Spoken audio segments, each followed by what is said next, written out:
अगर कोई हिंदू है और वो आतंकवादी है, वो मारता है मासूम लोगों को, उसके बारे में भी यही कहेंगे आप? हिंदू पहले आतंकवादी नहीं हो सकता। ये क्या बात हुई? मैं इस बात की गारंटी ले सकता हूँ।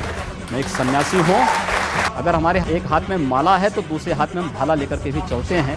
और अगर अगला पक्ष शांति से नहीं रहेगा तो क्या करेंगे? अगर शांति से नहीं रहेगा तो उसको शांति से रहना सिखाएंगे। आतंकवादी है, मिट्टी तेल छिड़क करके आग लगा दीजिए, फेंक दीजिए उसको, जिससे पता ही ना लगे। क्या मतलब है?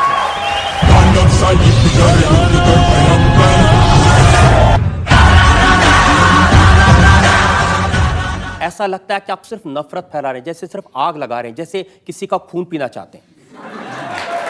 मैं एक सन्यासी हूं और एक सन्यासी होने के नाते सच बोलने का साहस करता हूं।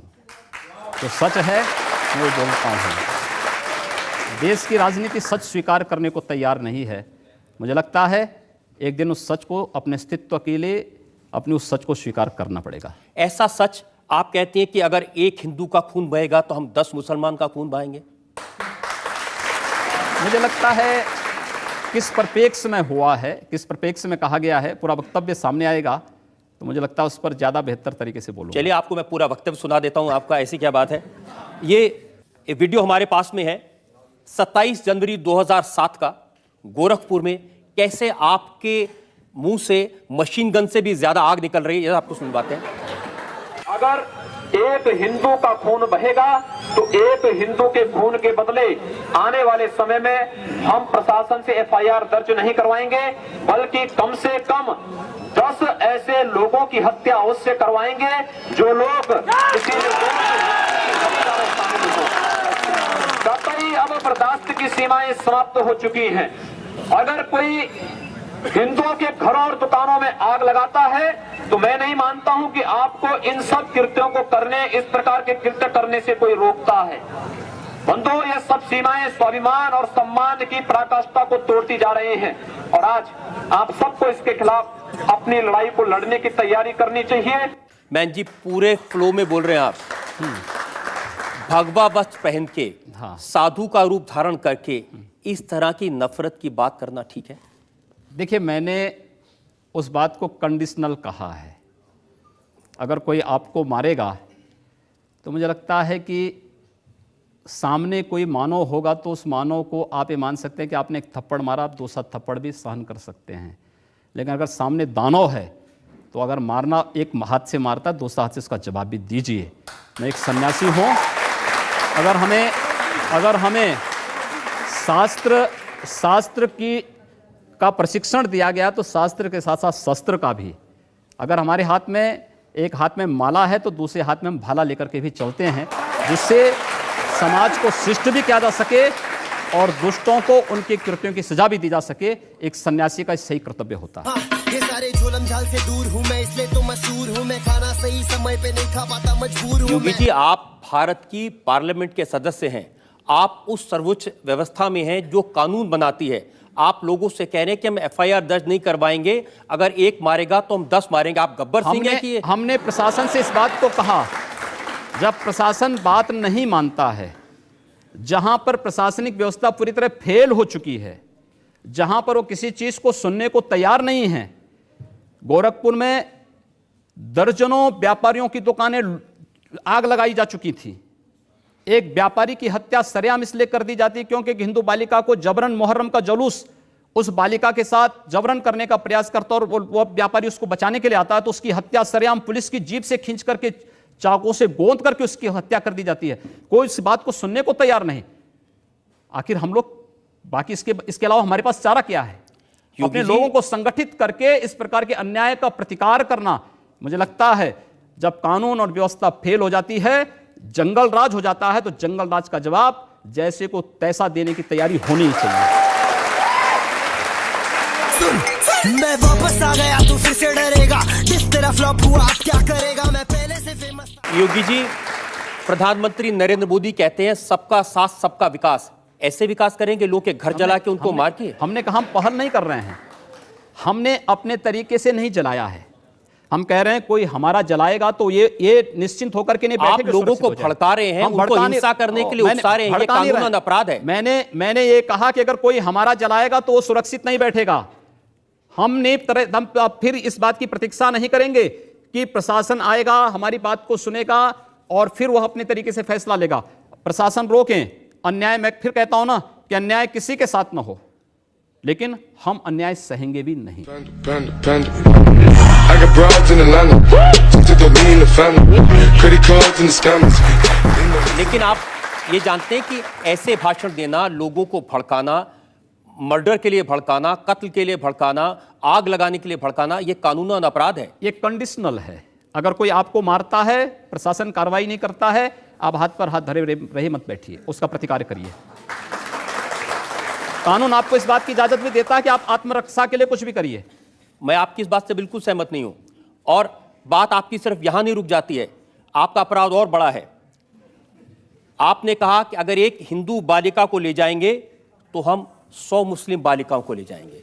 कितनी खराब बात है। आपको लगता है कि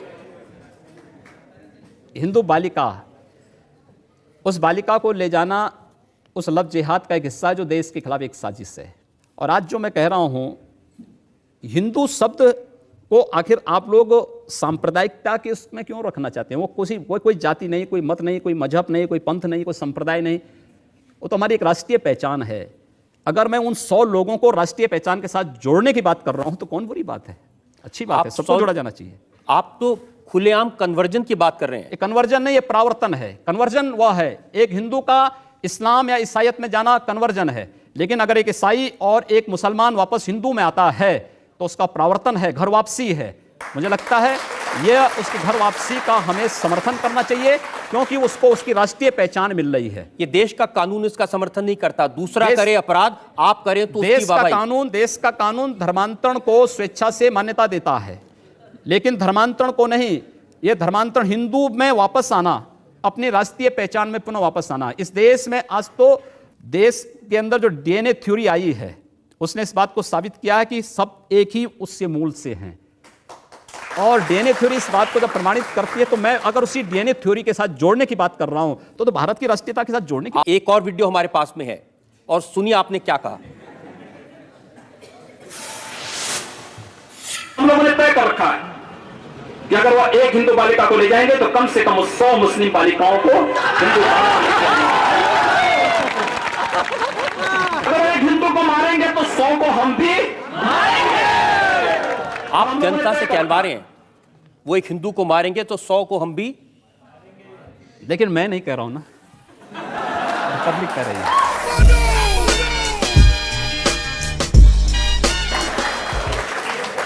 इस बयान में आपने ये भी कहा कि गोरखपुर में हिंदू लड़के मुस्लिम बालिकाओं से शादी करते हैं, ये परंपरा है। हिंदू मुसलमान, नफरत, मार काट, ये क्या शोभा देता है मंदिर के महंत को, भगवा पहने साधु को? हम कहां मार काट करवा रहे हैं? हम तो शांति से रहना चाहते हैं, बहुत शांति से रहना चाहते हैं। लेकिन जो लोग शांति से रहना नहीं देना चाहते हैं, तो आखिर उसका भी तो कोई उपचार होगा। उपचार जब शासन तंत्र के साथ नहीं होता तो समाज को वह उपचार स्वयं अपने हाथों में लेना पड़ता है, और मुझे लगता है समय आ गया है जब उपचार लेना पड़ेगा। योगी जी, इस समय देश में आपकी सरकार है। जी हाँ। एक तरफ नरेंद्र मोदी लाल किले की प्राचीर से कहते हैं कि 10 साल तक दंगे फसाद को पीछे छोड़ दो, सिर्फ विकास की बात करो। इस देश के अंदर एक भी दंगा हिंदुओं की ओर से नहीं हुआ है। देश के दंगों के इतिहास को आप देखेंगे, मैं आपको बताऊं, पूरे देश के अंदर दंगे कहां होते हैं? 3 श्रेणियां उसकी हैं। 10 से 20% की आबादी, 20 से 35% की आबादी, और 35 से ऊपर की आबादी। 10 से 20 की आबादी जो है, यहां पे छुटपुट सांप्रदायिक झड़पें होती हैं, जहां पर मुस्लिम आबादी 10 से 20% के बीच में है। 20 से 35% की आबादी जहां भीषण दंगे होते हैं, और 35 से ऊपर की आबादी जहां गैर मुस्लिम के लिए कोई जगह नहीं। ये केवल भारत की बात नहीं कर रहा हूं, पूरी दुनिया की मैं बात कर रहा हूं। पूरी दुनिया के अंदर ये सच्चाई है। ये आपकी थ्योरी हो सकती है, मेरी थ्योरी नहीं, जो सच्चाई है। दूसरा, ये एक भी दंगे की, उत्तर प्रदेश में 2.5 वर्ष के दौरान 430 से अधिक सांप्रदायिक हिंसक झड़पें और दंगे हुए हैं। एक भी दंगे की शुरुआत हिंदुओं की ओर से नहीं हुई। एक भी दंगा शुरू करने वाला ना हिंदू होता है ना मुसलमान होता है। कैसी बात कर रहे हैं आप? मैं सच्ची बात कर रहा हूं। आज लोग कह देंगे आईएसआईएस के साथ लड़ने वाले लोग न हिंदू है न मुसलमान है, फिर उनके लिए फतिया क्यों पढ़ा जा रहा है? आप कहते हैं कि आतंकवाद की कोई जाति नहीं होती, और राम जन्मभूमि पर हमला करने वाले आतंकवादी जब वहां सुरक्षा बलों के हाथों मारे जाते हैं तो उनके लिए फतिया पढ़ा जाता है। क्यों नहीं उनको अमेरिका की जैसे ओसामा बिन लादेन को अमेरिका ने समुद्र में डाल दिया, पता ही नहीं लगा कहां चला गया, वैसे क्यों नहीं उनके साथ व्यवहार करते हैं? फिर तब उसकी कोई जाति नहीं, उसका कोई मजहब, कोई धर्म नहीं, उसके साथ उसी प्रकार का व्यवहार करिए आप। क्यों उसको फिर जाति के दायरे में, किसी मजहब के दायरे में उसको कैद कर देना ये तो चाहते हैं? आप कर रहे हैं कैद, मैं नहीं कर रहा हूं। ये वे लोग कर रहे हैं जो उनको उस प्रकार का वो देने के लिए उतावले दिखाई देते हैं। और इसलिए मैं कह रहा हूं, अगर जाति नहीं, मजहब नहीं, समाप्त करिए। आतंकवाद की कोई जाति नहीं, कोई मजहब नहीं, आप उसके साथ उसी प्रकार का व्यवहार करिए। आप आतंकवादी है, मिट्टी तेल छिड़क करके आग लगा दीजिए, फेंक दीजिए उसको, जिससे पता ही ना लगे। क्या मतलब है? ये चीजें अपने आप समाप्त हो जाएंगे। अगर कोई हिंदू है हाँ। और वो आतंकवादी है, वो मारता है मासूम लोगों को, उसके बारे में भी यही कहेंगे आप? हिंदू पहले आतंकवादी नहीं हो सकता। ये क्या बात हुई? मैं इस बात की गारंटी ले सकता हूं। एक और, अगर है, गलत है, भारत के कानून के अनुसार जो कार्रवाई हो सकती है आप कार्रवाई करिए।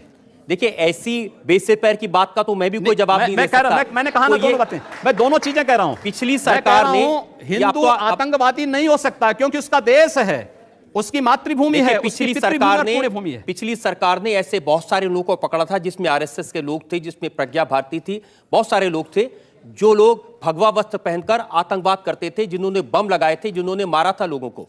देखिए, उसमें साध्वी प्रज्ञा ठाकुर का नाम और स्वामी असीमानंद का नाम ये तब लाए थे जब, मैं आश्चर्य करता हूं, जिस मामले में चार्जशीट दाखिल हो चुकी हो, जिसमें नहीं, आप मुझे बताइए कि देखिए, ये साध्वी प्रज्ञा, स्वामी असीमानंद, ये हिंदू नहीं है या आतंकवादी नहीं है? मैं वही आ रहा हूं ना, मैं वही आ रहा हूं जिसमें इंडियन मुजाहिदीन के आतंकवादी पहले बंद थे, 3 सालों तक वे बंद रहते हैं, और अचानक सरकार परिवर्तन होती है, चार्जशीट वापस लेकर के, और फिर प्रज्ञा ठाकुर को और उसके बाद असीमानंद को उसमें जेल के अंदर बंद कर दिया जाता है। ये क्या तरीका है? अगर आपका कार्य करने का तरीका केवल इस आधार पर है, इस देश के अंदर वे लोग भी प्रधानमंत्री थे जो कहते थे कि इस देश के संसाधनों पर मुसलमानों का अधिकार है, क्या इस देश का हिंदू यहां पर झक मारेगा? क्या तरीका है ये? इस देश का प्रधानमंत्री सांप्रदायिक आधार पर विभाजित कर रहा है। हमने तो नहीं बांटा सांप्रदायिक आधार पर। सांप्रदायिक आधार पर आप घोषणा करते हैं कि इस देश में कब्रिस्तान के लिए आप बजट का प्रावधान करते हैं। उत्तर प्रदेश में लोग बिजली के लिए मर रहे हैं, सड़कें खराब हैं, बुनियादी सुविधाओं के अभाव में, स्वास्थ्य सुविधा के अभाव में लोग मर रहे हैं, लेकिन वहां पर उनके लिए वो सुविधाएं नहीं, लेकिन कब्रिस्तान के लिए 300 करोड़ रुपए हर साल आवंटित हो जाएंगे। क्या तरीका है? अब हम लोग नहीं आवंटित। अच्छा, आप बताइए क्या तरीका है? आपकी सरकार है, अब आप सिर्फ हिंदुओं की भलाई करेंगे? नहीं, सारी सिर्फ हिंदुओं मैं कह रहा हूं, हम जाति, मजहब या धर्म के आधार पर भेदभाव किसी का नहीं करेंगे, लेकिन तुष्टीकरण भी किसी का नहीं करेंगे। तुष्टीकरण भी किसी का नहीं करेंगे। इस देश के नागरिक के रूप में जिसको रहना होगा, भारत के संविधान को मान करके चले, भारत की परंपरा पर विश्वास करे, भारत के महापुरुषों को सम्मान दें, सबका स्वागत होगा। लेकिन अगर भारत के अंदर रह करके ये नहीं चलेगा कि तन भारत में और मन पाकिस्तान में, ये चलेगा तो हम लोग इसको नहीं स्वीकार कर पाएंगे।